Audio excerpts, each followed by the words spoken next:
Greetings, my friends. Mkwann here. It is Gregorian calendar date November 22nd, Gregorian calendar year 2024.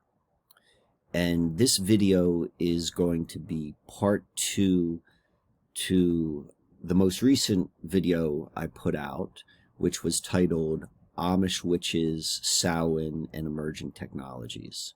And, well, you're going to see, we're going to go deeper down the synchronistic rabbit hole. And whenever we do this, whenever we lean into this like synchronistic sort of perspective of reality, you know, it's slippery. It's mentally slippery because we're walking in liminal space. We're walking in the collective subconscious. And in order to do so and keep one's wits about them, you know, there's certain sort of precautions or techniques which one can take. And that is the entire purpose of the course which I'm teaching called Grounding Consciousness. It's ways of taking one's consciousness and grounding it outside of paradigm in order to have some degree of connected to baseline or observable reality. And we're going to begin this video by going through just a handful of slides which I've created, which are going to be used in the first class in the course as a means of both. I think it's good information for everyone to have in terms of understanding this reality and being grounded in an objective way, but still honoring the mystery of life. And it'll be also a way of just kind of, you know, both for myself, because this is slippery stuff which we're going to be touching, but then also for you, the viewer, just to begin to introduce some ideas into your thinking mind, your rational mind. So that being said, we're going to begin with those slides, and then we're going to go into the part 2. So let us begin. So what we have here is the astronomical perspective of how humanity, modern humanity, is taught to envision the sky, to envision the solar system, if you will. It's the heliocentric perspective of the heavens. You know, we have a diagram which shows us the sun in the center, and then we see all of the planetary bodies and their orbits going around the sun. And this is a purely conceptual, imaginative way of seeing reality. This is impossible to see. Like, there's no point where you would ever, or I would ever, have a perspective of our environment that looks like this. This only exists as a concept. And that's not necessarily to mean that it's not accurate. Maybe it's accurate, maybe it's not. But I really want to stress the fact that this way of thinking, the astronomical way of thinking, is first and foremost imaginatory. It's not grounded in observable reality. And what I mean by that is you as a human being, you know, you is being alive, and that aliveness connected to a body, and that body standing on solid ground, and that solid ground with the moving sky or heavens above us. Like, that is our first point of reference for all of this experience. This experience is a mystery. You don't know where you are. You don't know how we got here. None of us do. I don't know. There's lots of answers to those questions, but no one knows for certain.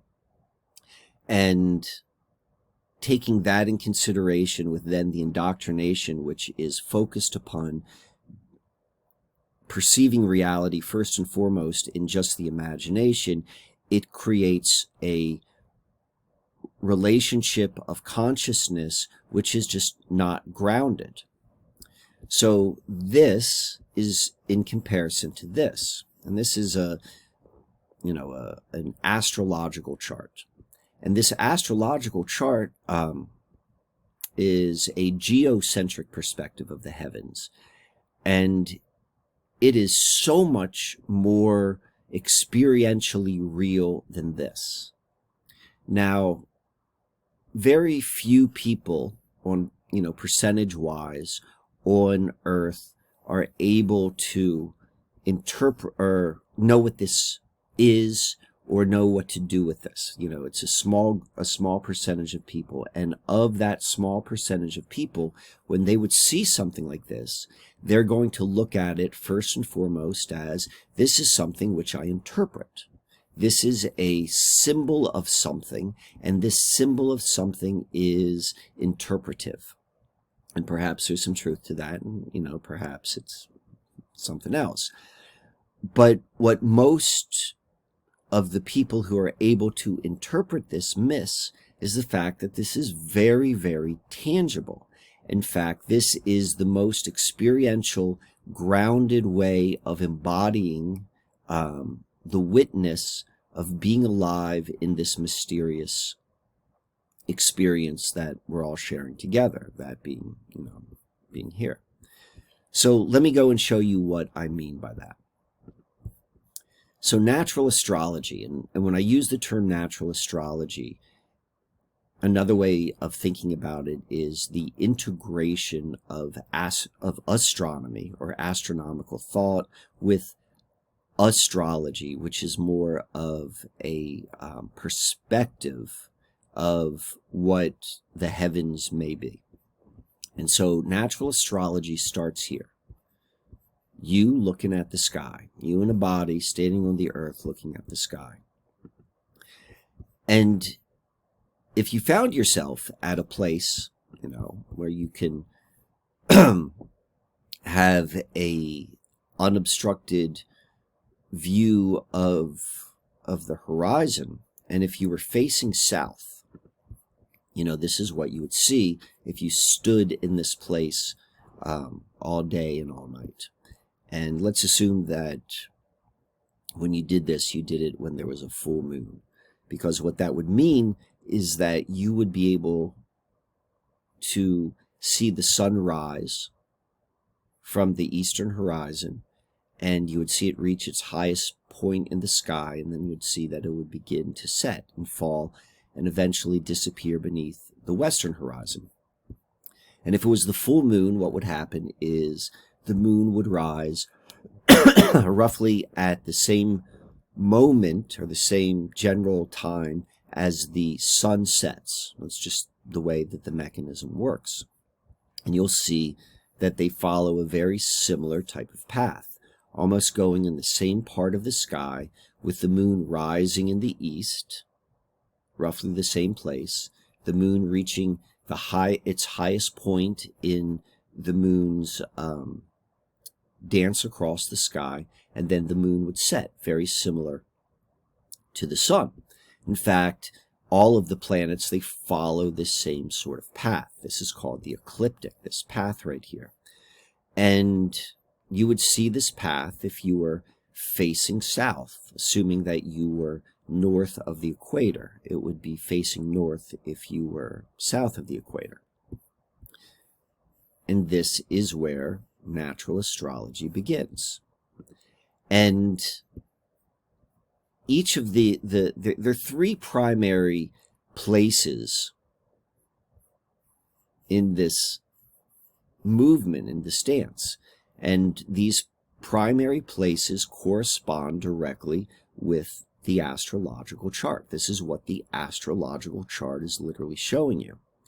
And within the astrological, the nomenclature of the natural, the nomenclature of an astrological chart, you'll see that there is an ascendant, a midheaven, and a descendant. And those are just terms or words using to describe where the heavenly bodies first break the eastern horizon. That's the ascendant, the highest point in the sky, which the sun reaches, or the moon, or any of the planets before they begin to descend down. That is called the midheaven. And then where these heavenly bodies eventually cross the threshold of the western horizon and they dip below the surface, this is called the descendant. So when you look at any astrological chart, it is always connected to a very specific date, time, and location. And what it's showing you, and what we're going to just be focused on right now, what it's showing you in this top half of the circle is this right here. Whereas this is the ascendant, and the ascendant is always located here at the 9 o'clock position, and it represents this. And this triangle here, it's not labeled, that is the descendant. It's always 180 degrees or opposite the ascendant, and this is the western horizon. And this midheaven marks the highest point of this movement across the sky. And this right here is the visible sky. Below is what we don't see. This is the invisible sky. And I'm not going to go into that today. We're just going to focus on the upper half.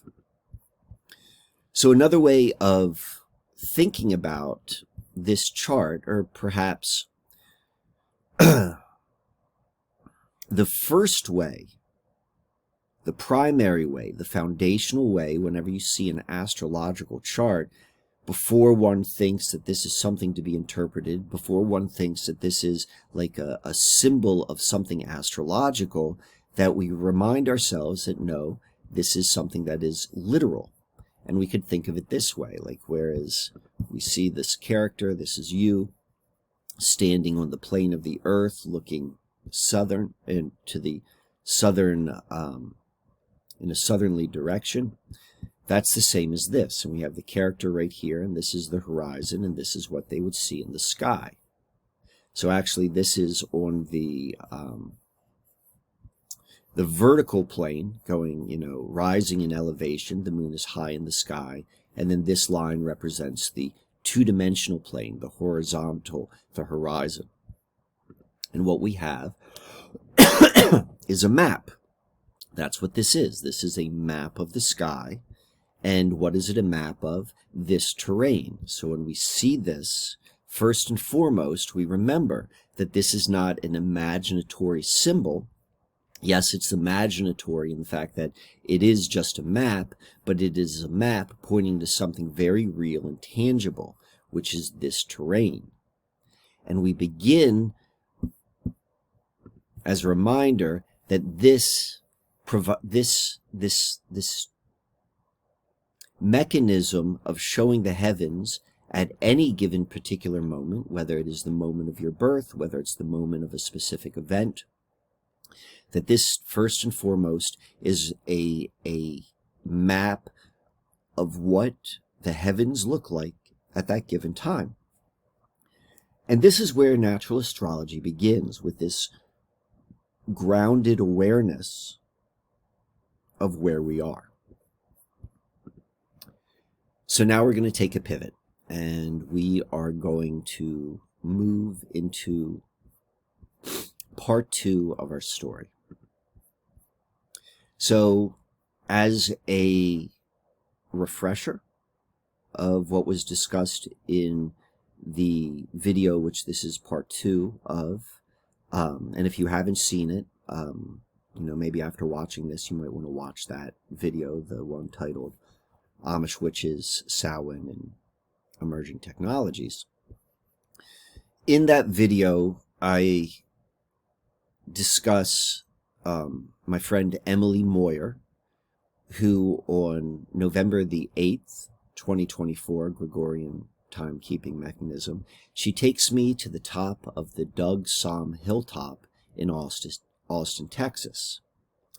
And the Doug Somm Hilltop is quite literally a memorial, it's arguably a mound site, to the deceased Austin musician for whom it's named after, Doug Sahm.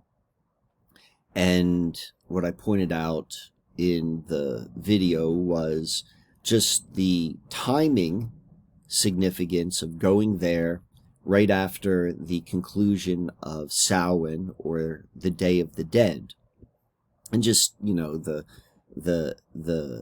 letter play similarity of how Doug Sam's name is spelled, and the similarity to Samhain, because Samhain has, its spelling is really unique because its phonetics, or its enunciation, look or do not match the way that the letters are used to spell the word. Like, the letters are really highlighted because it's so different than how this is pronounced. Like, this is Samhain, but, you know, it would look like it would be pronounced Samhain. So anyway, this is my trip itinerary. I was in Austin from November 6th through, and I returned on November 9th. And the reason why Emily wanted to take me to this hilltop is because of its obvious similarity to High Point Scenic Vista, a location I have talked about for almost 10 years now on this channel. So here we see, this is the bird's eye view of the Doug Sahm hilltop, and here we see the bird's eye view of High Point Scenic Vista. You can see here that this is a much wider pathway up to this summit. This here is a pathway up. This is a very small mound in comparison to this hilltop, if you will. And at the top we can see these similarities. Here at the top of the Doug Sahm hilltop, we have a vista of downtown Austin, and here we can see, you know, this is the Susquehanna River, and this right here is modern day Columbia, Pennsylvania. And, you know, as I pointed out, Doug Sahm, who was a multi-instrumentalist from San Antonio, but he was associated with Austin, Texas, which is generally known as the live music capital of the world.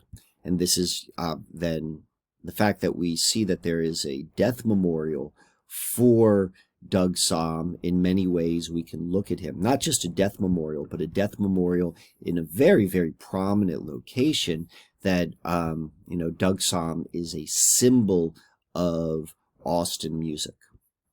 And, you know, we can see that the similarity with the name and Samhain.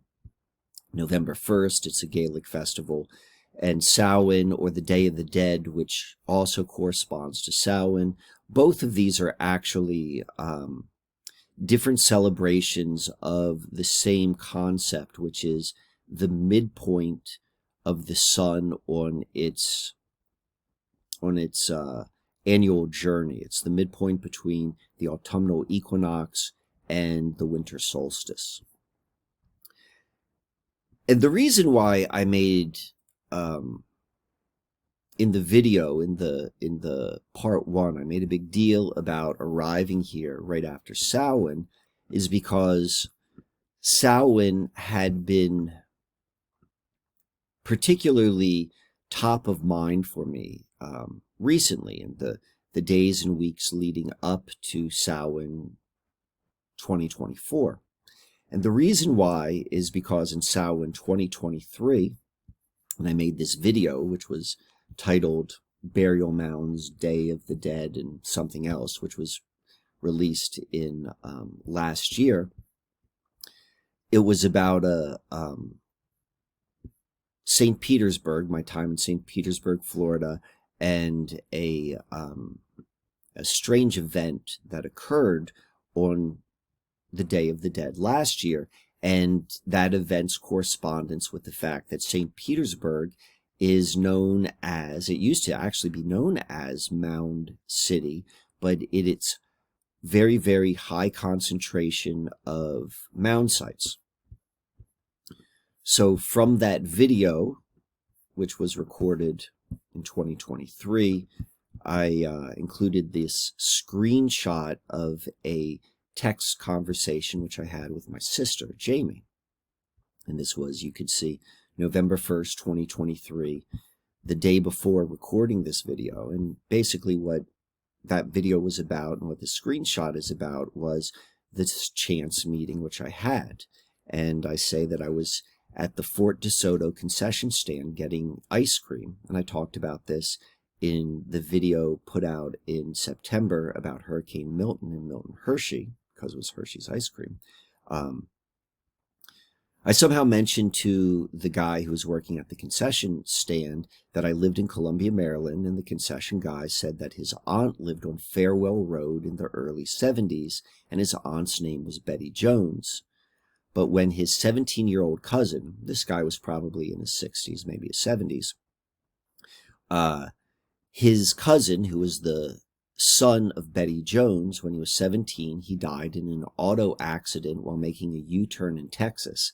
So I'm literally talking about Texas and a death in Texas in the video just 1 year earlier in Samhain 2023.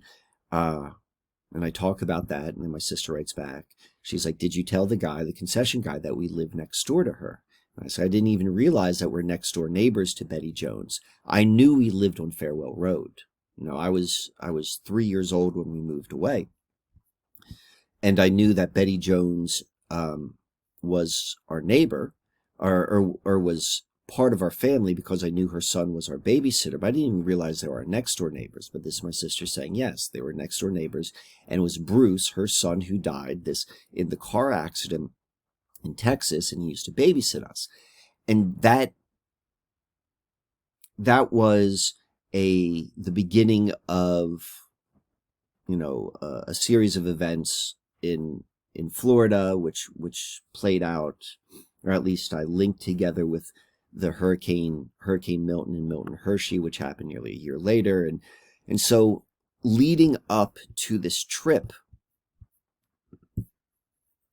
this most recent trip, which was coming right after Samhain, I've just been curious. I'm like, well, something happened the previous year. Is something else going to occur this year? Like, I've seemingly stepped into that energy. I've stepped into an awareness of recognizing that there's something to do with death and my journey and this period of time which corresponds with ancestors, the Day of the Dead, Samhain, you know, all of this sort of stuff. All right. And then the other point was, you know, I came to Austin not to go see Emily. I came to Austin to go on a podcast, a different podcast. And I went and visited Emily, who I've done many shows with over the years, who also happened to live in Austin. I did combine two events in one trip. And the timing of that podcast, or my trip, was based upon the podcast. And that podcast was recorded on the 7th. And I arrived on the 6th, which just so happened to be the birth date of Doug Somm. I had no idea of this until, you know, I started creating this video and, you know, pulling together all of the information in order to tell that video. You know, I'm like, wow, look how aligned all of this is. So this brings us to part 2. You know, that was just the update, or the bringing us up to speed. So I went to, I arrived on the 6th, I recorded on the 7th, and then I stayed with Emily the night of the 7th, and then on the 8th, she gave me a tour of Austin. We did a walking tour, and that's when she brought me to this hilltop, which she wanted to take me to. And so that was the 8th that I went there. And we went there in late morning. So on Friday, November 8th at 11 13 a.m., I received this text from my friend Marty. So literally, like as I was on the hilltop, this came through. Now, I didn't bring my phone with me. I didn't see this message until Emily and I returned. And so what it says, "Hey, Mike, I hope that your trip is going well, or if you've returned, I hope that it was a success." And then she says this, "But I need your help with my nephew. His best friend Andrej was brutally murdered in Reno last Saturday night." That Saturday was 11/2 Samhain. He, my nephew, is inconsolable. He just had back surgery. He can't work right now.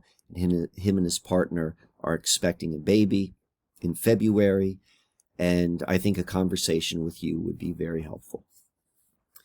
So, first and foremost,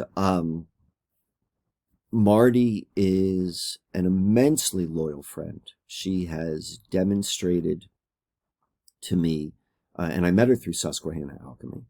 She may even be watching this video.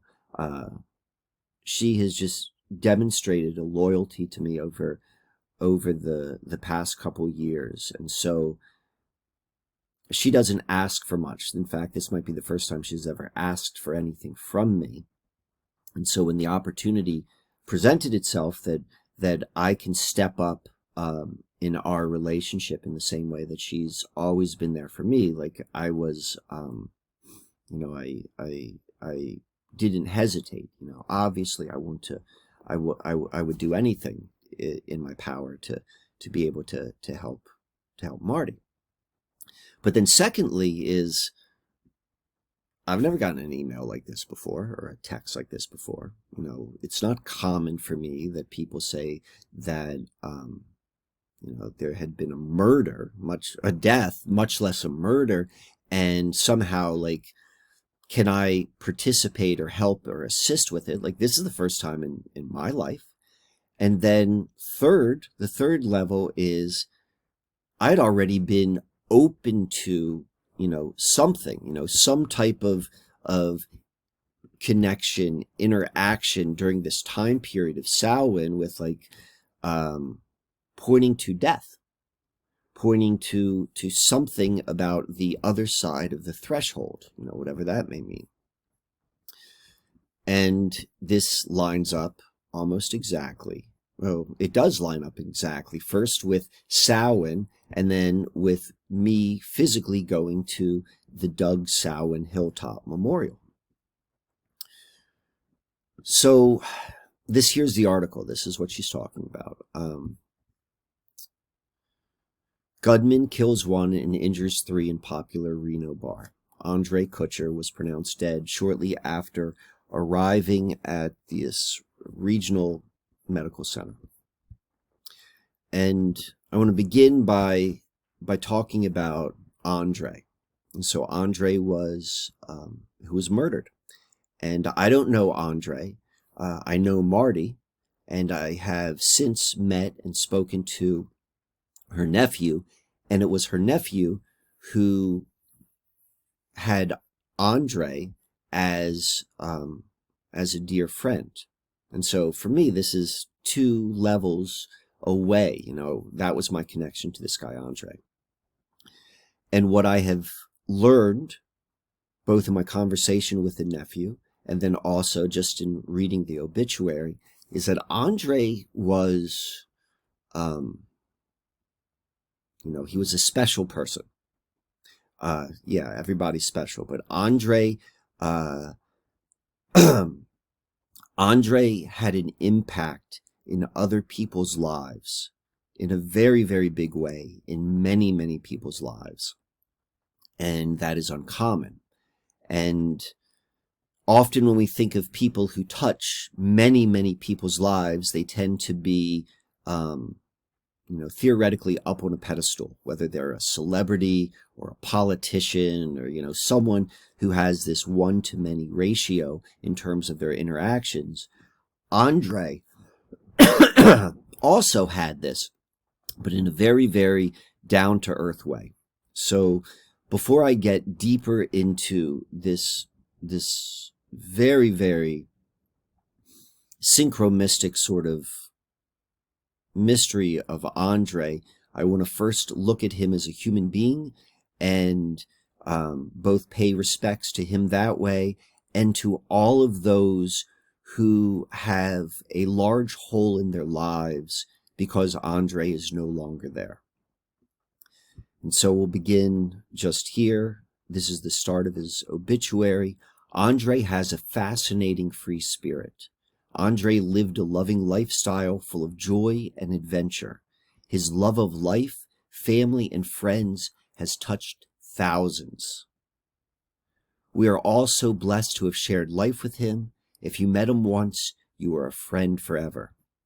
Like, this word thousands is very, like, you know, I'm going to stress that in this introductory couple of lines in his obituary. Like, this is a guy who literally touched thousands. Like, think about all of the funerals you've ever been to.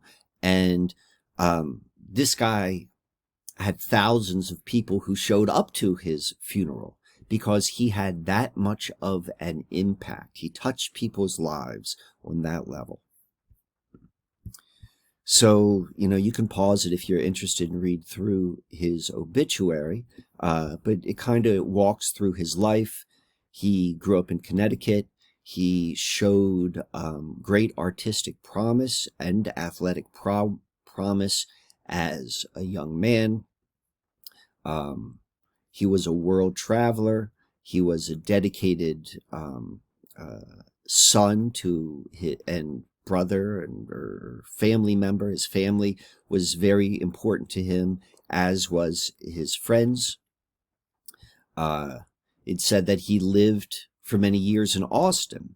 And we can see here that as you know, as a profession, he was a member of the International Alliance of Theatrical Stage Employees. He was a rigging electrician. He did lighting for movie sets. And he lived in Atlanta, Georgia, but he spent time in Austin. He was passionate about motorcycles, always building and creating like new motorcycles. I think that was one of his mediums of expression. But this here, I want to point this out. We're going to come to this a little bit later. Andrej's greatest joy was working over 10 years at Burning Man in Nevada, a week-long, large-scale desert event focused on community, art, self-expression, and self-reliance. Returning year after year, Andrej was contracted with Yellow Bikes Project and with Robert Hart Foundation, a massive sound camp at Burning Man. He arrived for setup and stayed until the end, working for Burning Man, DPW, cleaning it up until the desert was pristine again. So Andrej, I'm not going to go deep into, you know, Burning Man, other than the fact that I'm going to recognize that Burning Man as an entity holds a large influence on our modern world, primarily through an indirect large influence on our modern world, because it holds a very large direct influence on many of the you know, movers and shakers, the builders of our popular culture, both technologically and artistically. And Andrej was literally part of the infrastructure that made that happen. In fact, Andrej very much is an infrastructure, like lived in the infrastructure, the behind the scenes of creating reality as a lighting technician of the movie industry of Hollywood, and then also within Burning Man. Like, this is literally what he did. He was also an entertainer, and we're going to come back to this a little bit later. He was also an entertainer, a musician.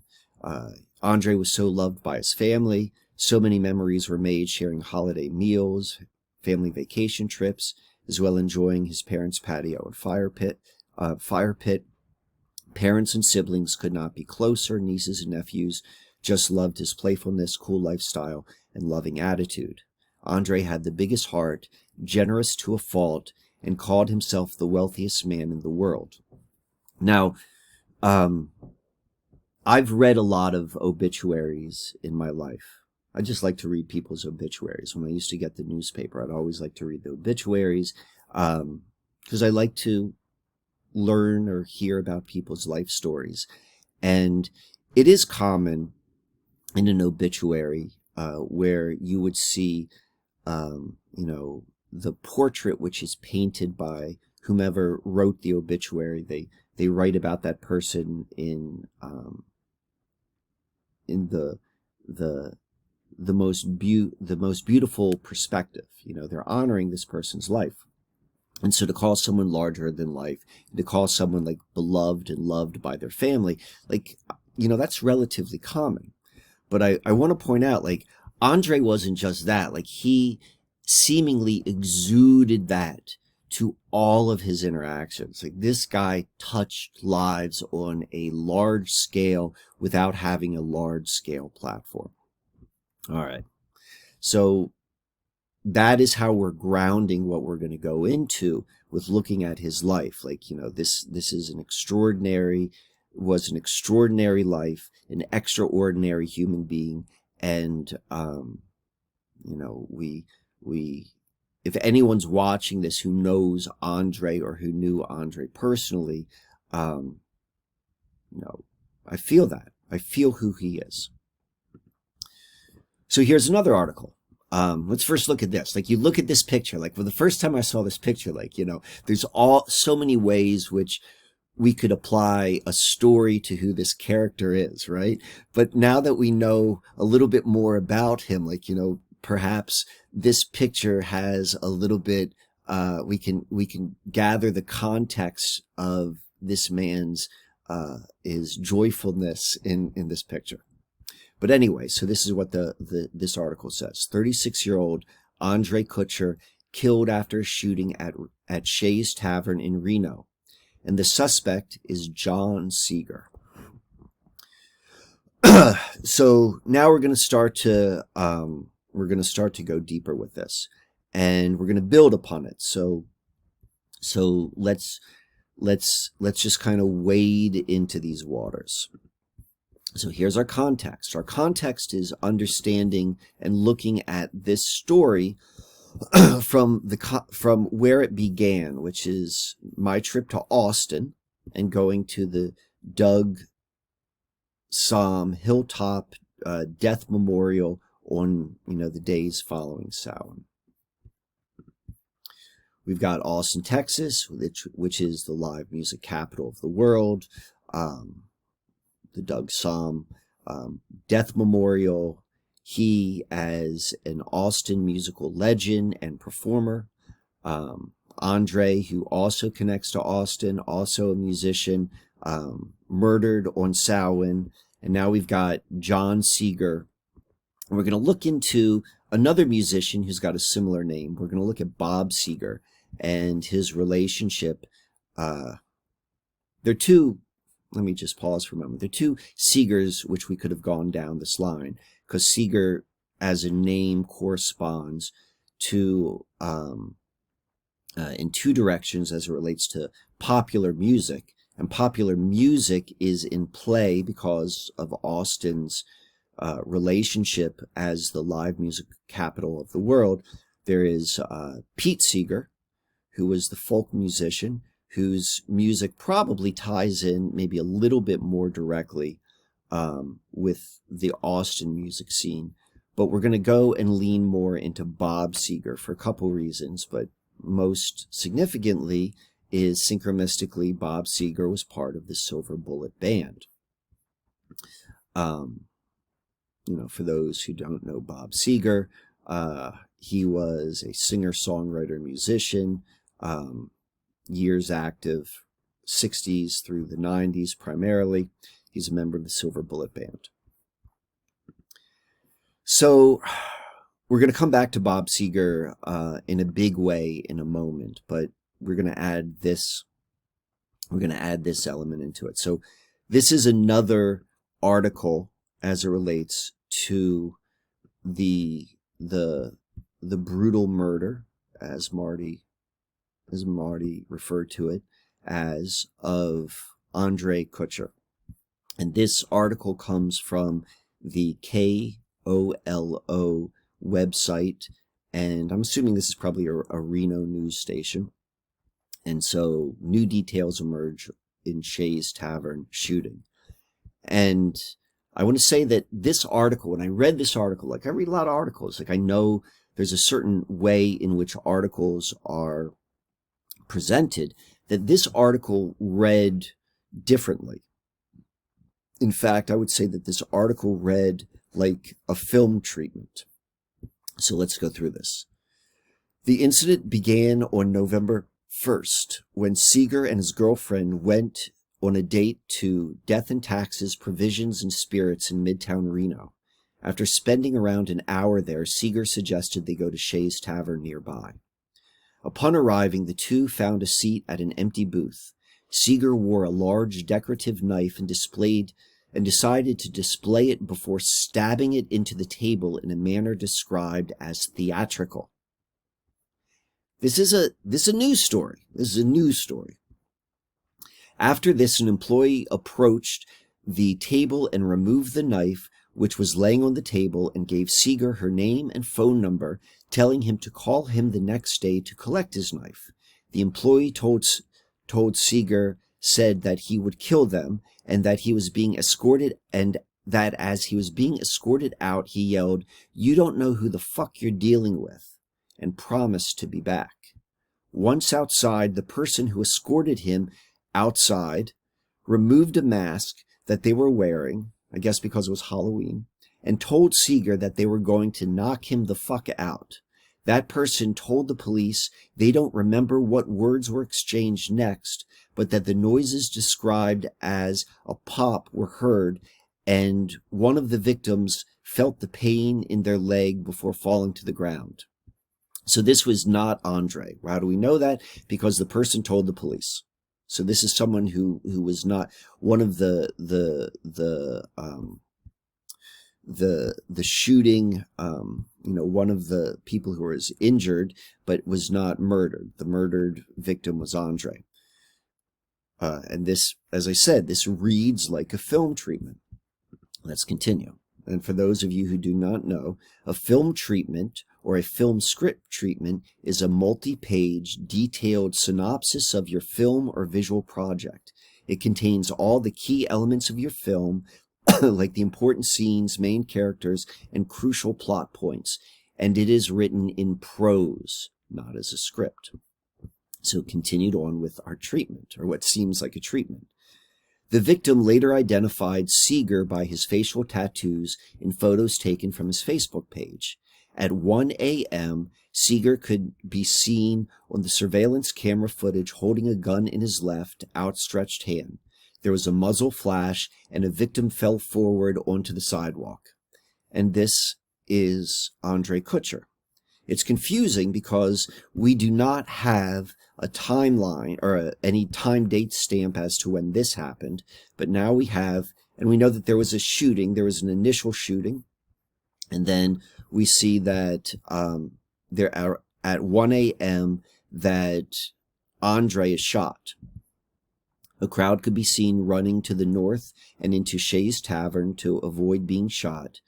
A person then caught Seeger, pushing him south until Seeger hit the back of a silver-colored SUV parked in the South Virginia street. I'm just going to point this out because, I began making a very big deal of the importance of looking south, facing south, right? And then in our description here, it says that he was pushed south, which is a strange way of describing the situation, into the back of a silver-colored SUV, and we talked about silver with the silver bullet band, and then parked on the South Virginia street. For those who really have been following along for a long time, Floyd, Virginia, and Southern Virginia has been part of this story for a bit. The Susquehannaalchemy story, that is. Returning back to this. Seeger then fell into the road while someone fell on top of him. One of the employees told police he grabbed a 9mm handgun, saw Seeger returning south running south and shot towards him once. So Seeger somehow, like, so he shoots this guy, he is pushed by the crowd, he falls down in the ground. This guy, someone, I think this is the person who fell on top of him, that person then grabs a handgun, and then starts shooting at Seeger. Like, this sounds like a movie scene. Like, I'm not saying it didn't happen. I'm just saying that the way this is being presented and the story being told, like, imagine in the imagination of the reader, this is a movie. You've seen this before in Die Hard. You've seen this on a Hollywood screen many, many times. The employee, fearing that Seeger would come back and enact his threat, chased him down an alley on Sinclair Street, seeing Seeger discard clothing before fleeing. And then we'll continue. Around 11:40 p.m., police received a call from a woman who said she was in communication with Seeger and that he wanted to turn himself in. So this is 12 hours later. Seeger disappeared, or he got away. Seeger surrendered just before 2 p.m. and was arrested by SWAT officers. Like, just imagine this situation. Like, imagine this, like, it sounds like a Hollywood scene. Seeger told police he believes he was attacked, but does not remember being in an altercation. He also told police that he does not remember being scolded by an employee or making threats to kill employees or patrons. And so this is all, this is the copyright from Kolo. Rights reserved. Now let's keep in mind, Andrej works in the movie industry. We're just throwing that out there. We're just throwing out all of the details that we're seeing before us. So, if this were a movie, if this really were if you want to call it a treatment, and if this was made into a movie, and if there was a soundtrack in this movie, you know, what songs would be on it? And I would say most undoubtedly would be Folsom Prison Blues. And whether you know it by name, you probably recognize this song if you heard it, for it's iconic in the early days of you know, the beginning of the rock and roll culture. And so this is a Johnny Cash song, and this lyric, which is probably the most iconic lyric of this song, one of the most iconic songs of Johnny Cash, who's the most iconic of a certain genre of music. And the lyric is, "But I shot a man in Reno just to watch him die." I shot a man in Reno just to watch him die. And this song was huge. Like, if you don't know it, like, this song became a #1 hit in country music charts. In the version of this song, from the Folsom Prison, Johnny Cash performed a live concert before the inmates of the Folsom State Prison in 1968, and it was recorded live. And that version, that live version, became a #1 hit in country music in 1968, number 32 in the Billboard Hot 100, and then it also won a Grammy for Best Country Vocal Performance. Like, this was a big deal song in the popular culture. We'll come back to this in a moment. But now we also want to point out that Bob Seger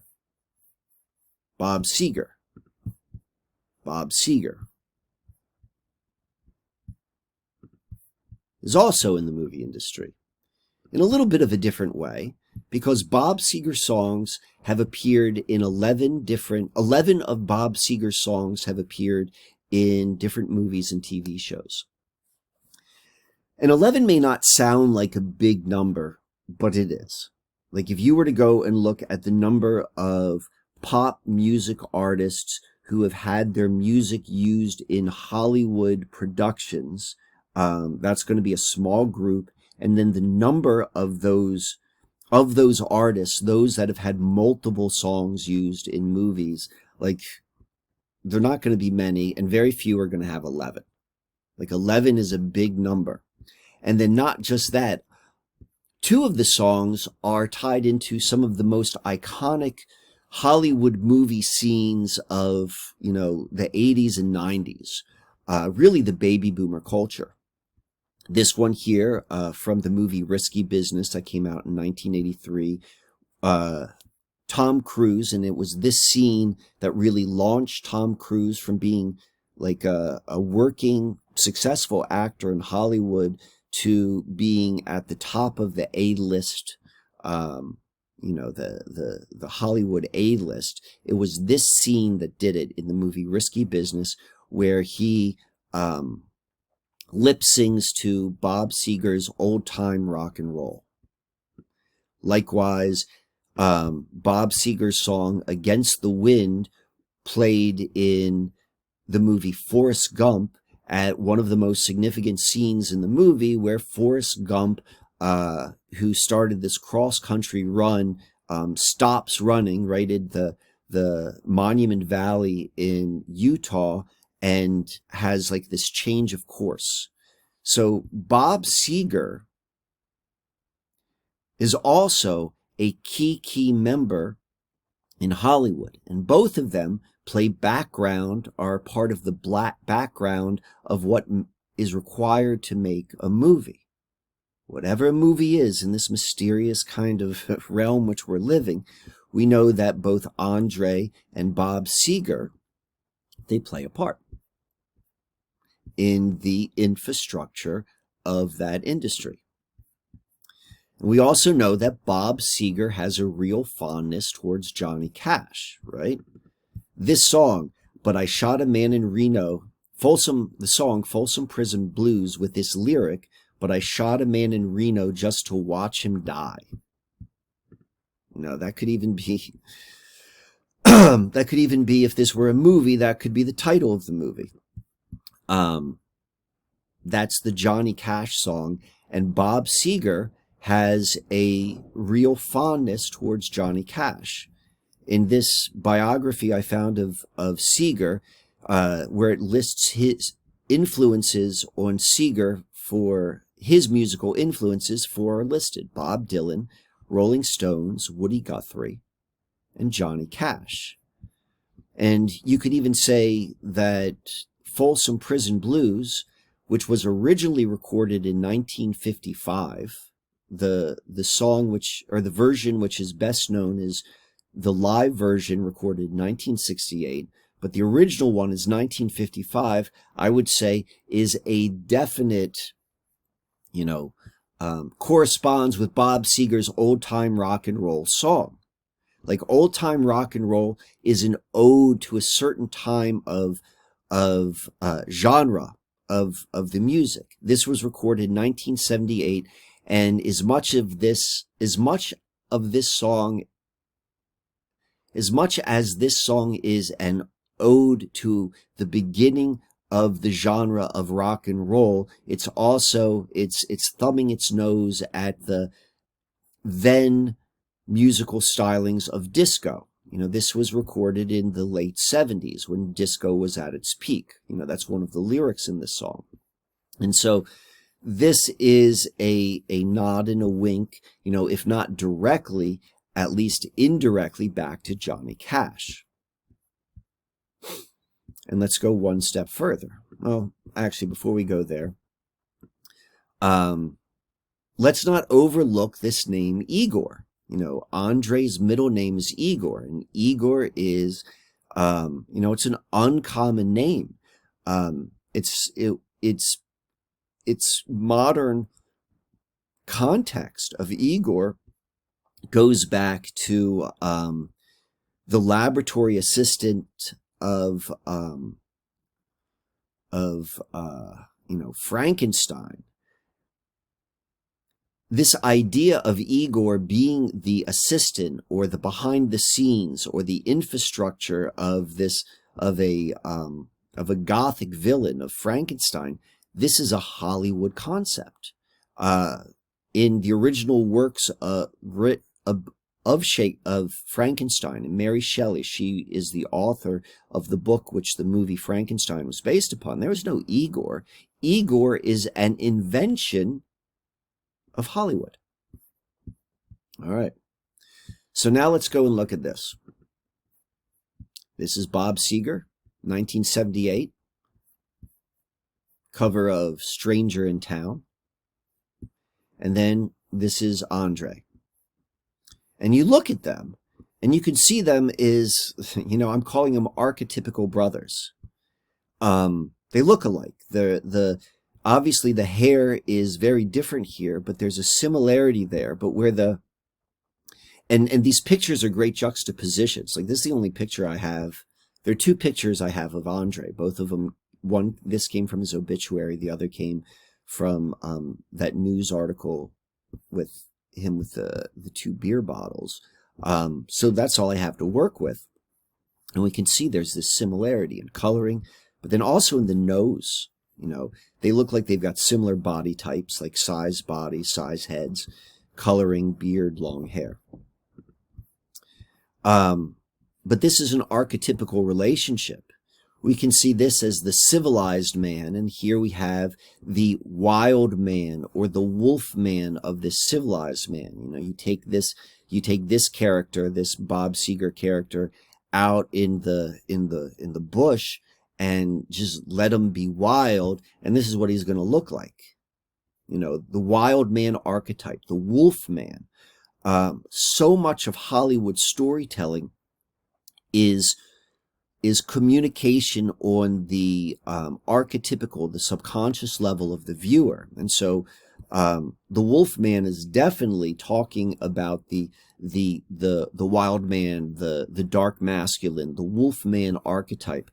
And what we also know is that the silver bullet is historically, you know, or mythologically or culturally, the symbol of what kills the werewolf. And so I'm just going to leave it at that for a little bit. Like, we could go down this a big path. We could go very, very deep down this pathway. But let's just sit with the fact that this is all factual. Like, these two dudes look alike, and they look alike. You know, he's got his beautiful coif and his managed beard and his fancy clothes, and, like, you know, he's sophisticated. And this is just wild. And this guy is just like with the sunglasses, and you can't see the eyes, and that these two pictures really exist. And the connection between them is definitely like a silver bullet. Like, this is truly true. This really happened. This man who was shot in Reno, a senseless murder in Reno, just like the song by John Seger. This is Bob Seger, right? All right. And that's not the only Hollywood connection, right? You know, we're looking at this from, these guys both are connected to the Hollywood industry.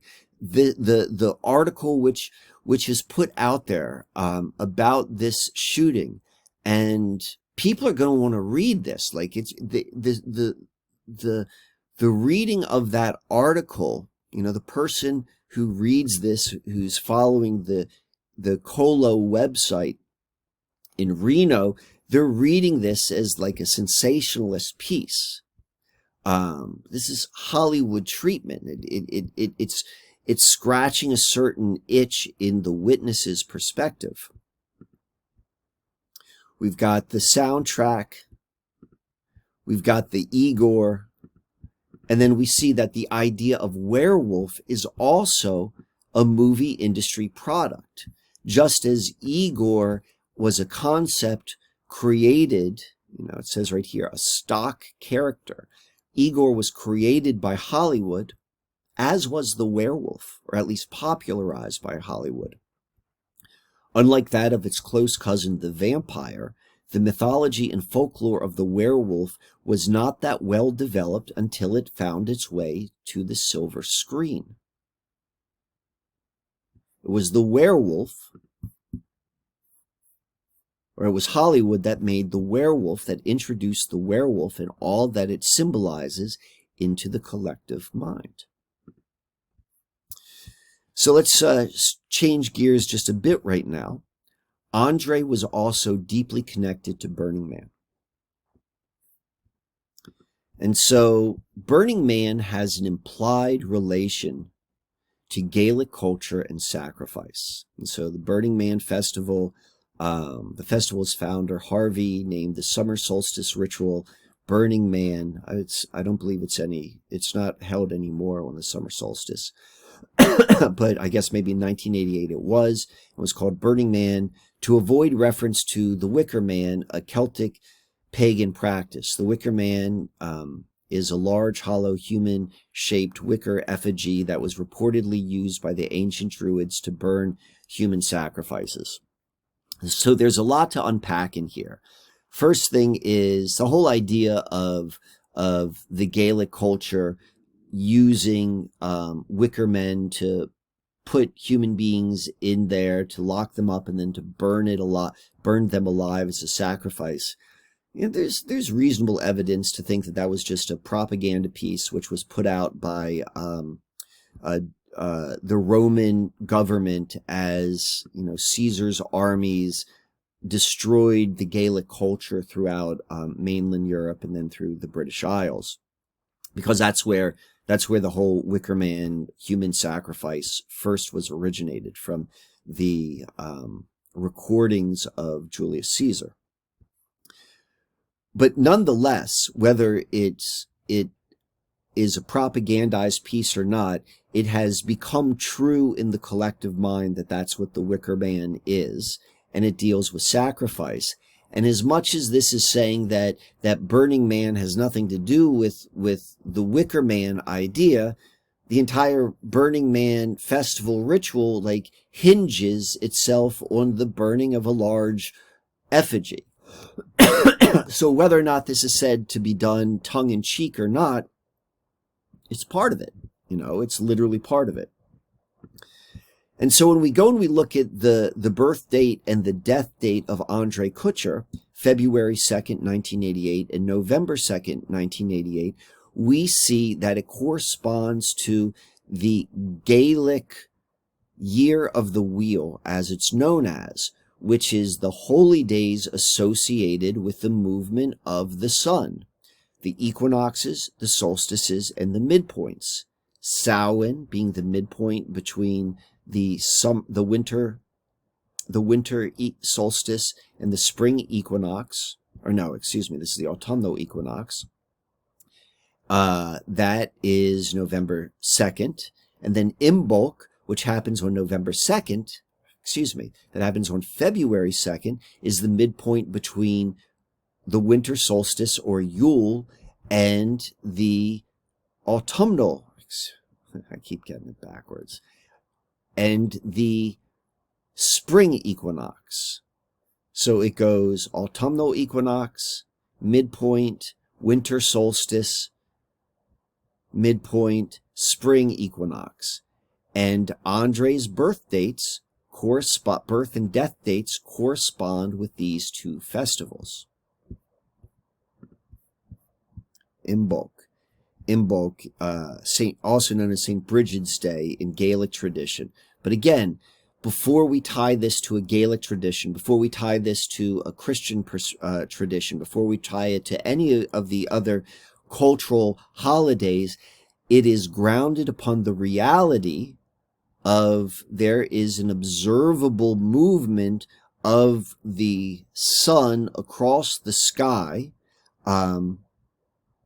in this mystery of life, which we can ground the unfolding experiences of life around this predicted movement, as expressed through the amount of light which is experienced from a sunrise to sunrise event, or what is known as a day. You know, that's an observable truth. That is a natural astrological perspective. We see Andrej, you know, I'm not saying he's a sacrificial,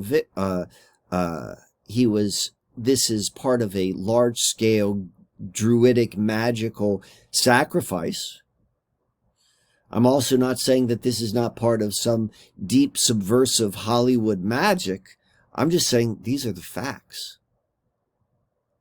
This is the information that is being presented before us.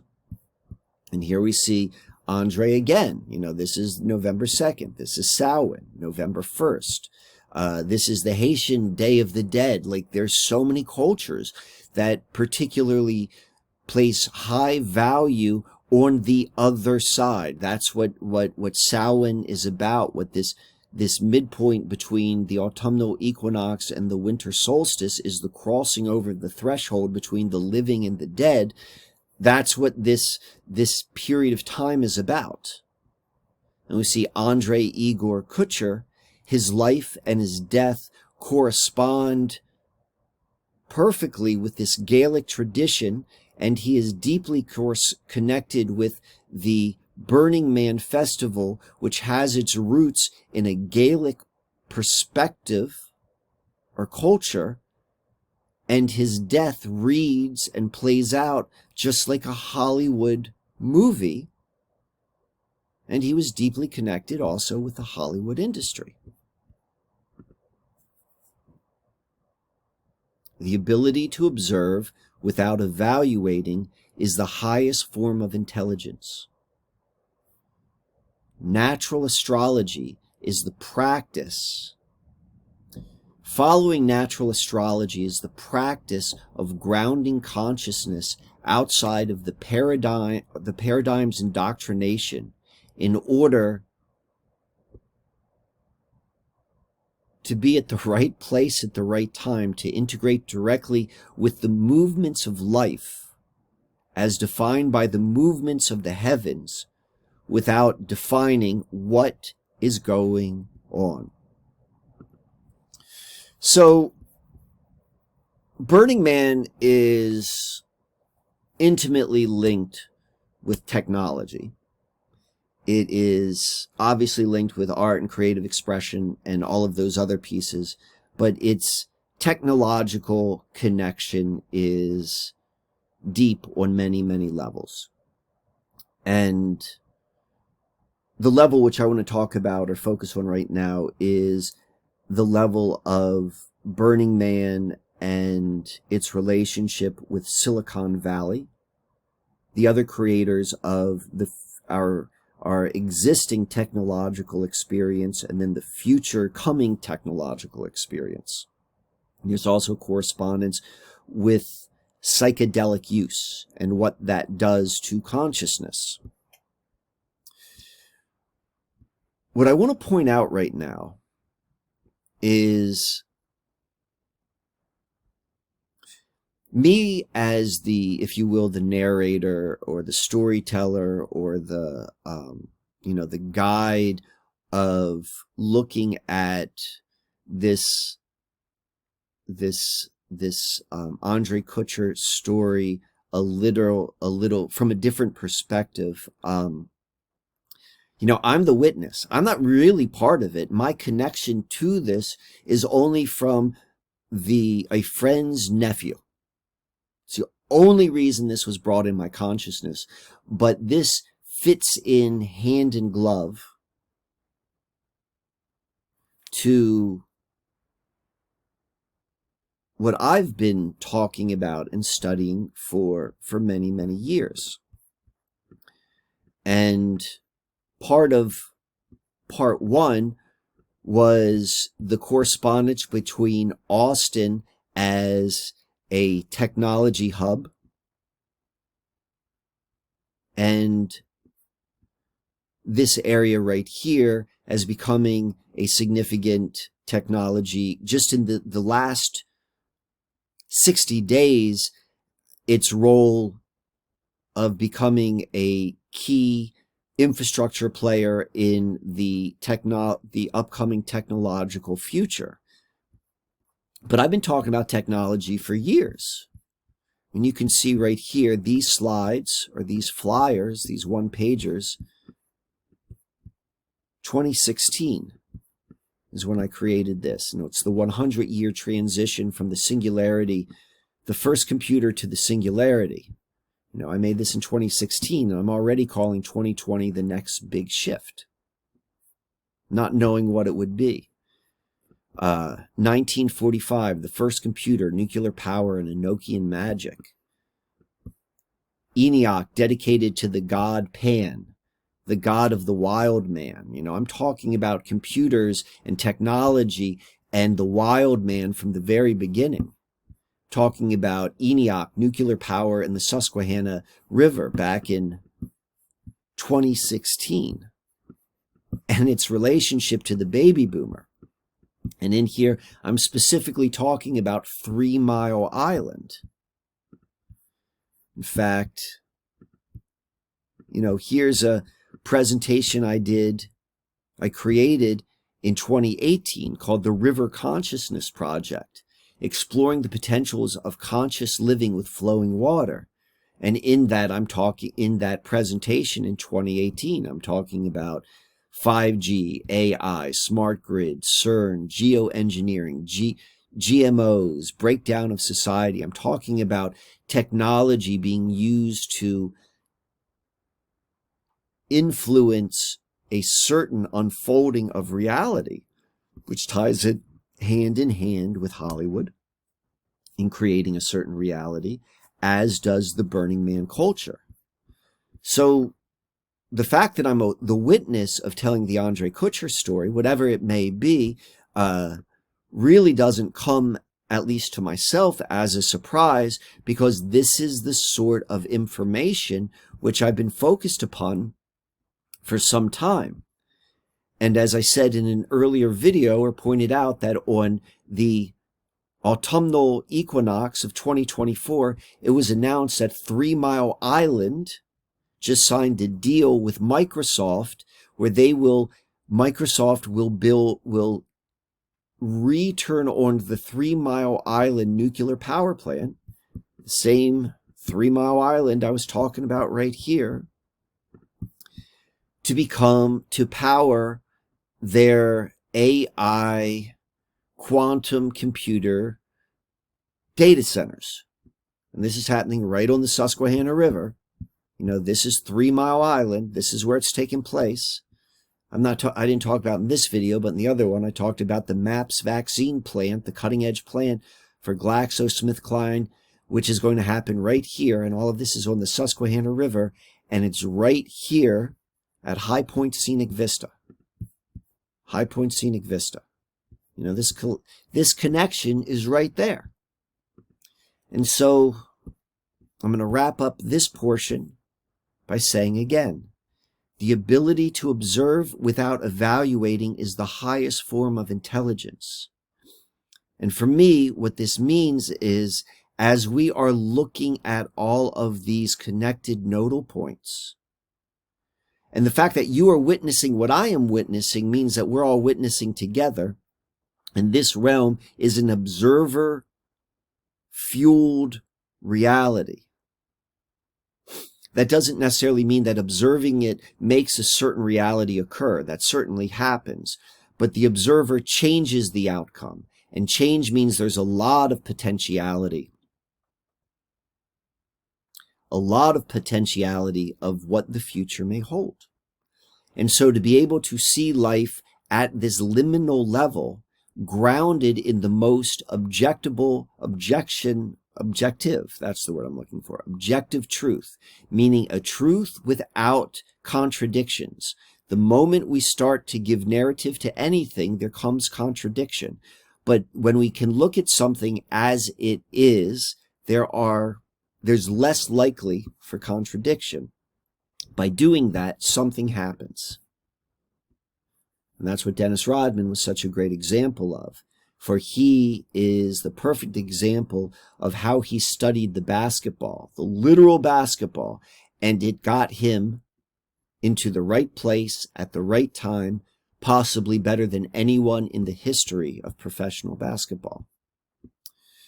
So now I'm going to add one more piece to our natural astrology lesson.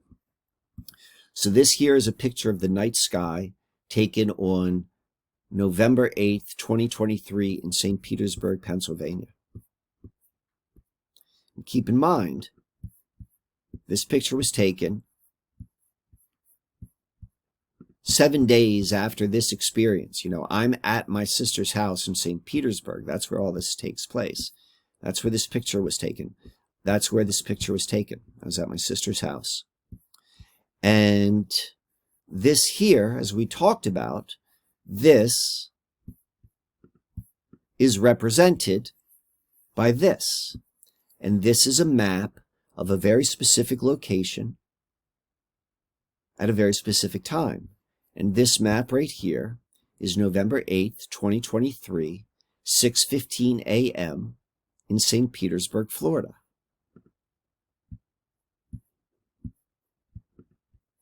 This map, this is the map, this is the terrain. And we want to pay special attention to these bright lights, or these two dots right here. You can see right there and right there. And remember, when we are looking at this, it's no different than looking at this, looking like this. And this is what we're looking at. This image can be thought of you standing here, facing south on the earth. And what this is the moon and Venus. This is also another way of expressing this exact same concept. This is the top half of the astrological chart of this moment. And what do we see here? We see the moon and Venus. Now,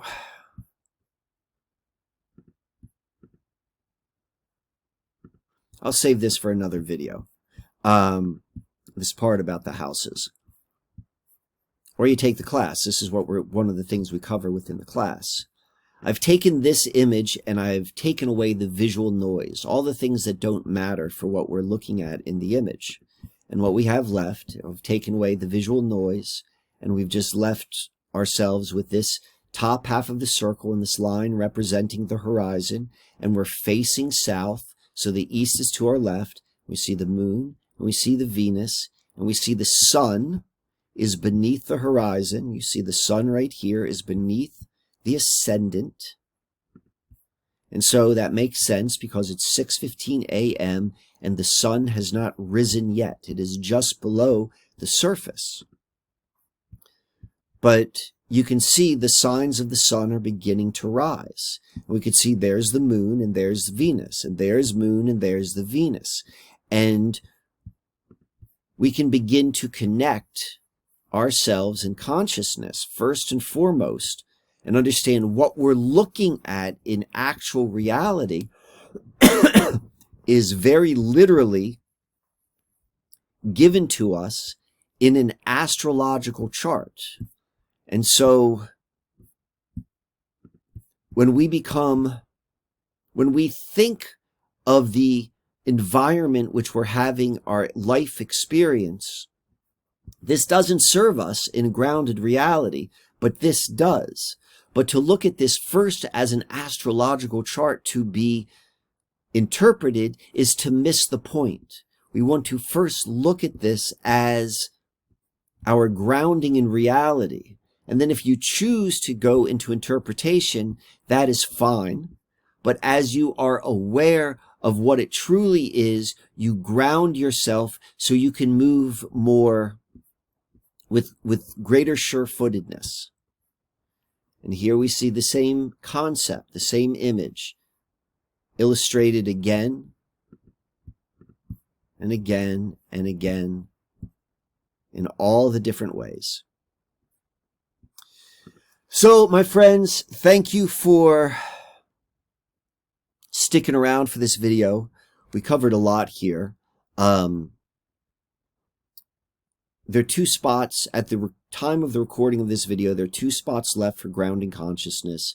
There are 5 classes in that course. I just showed you 6 of the slides.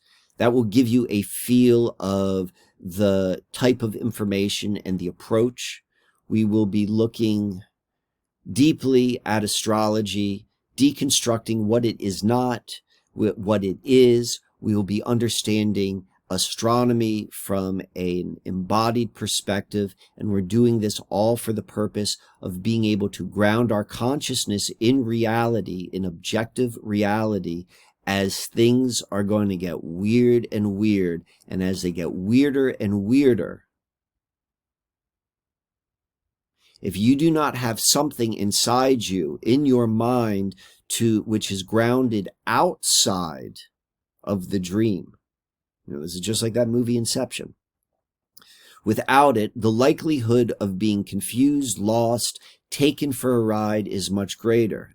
Likewise, as you develop the muscle of becoming grounded in reality without providing meaning, but just an openness of being in the right place at the right time without necessarily needing to know what that means,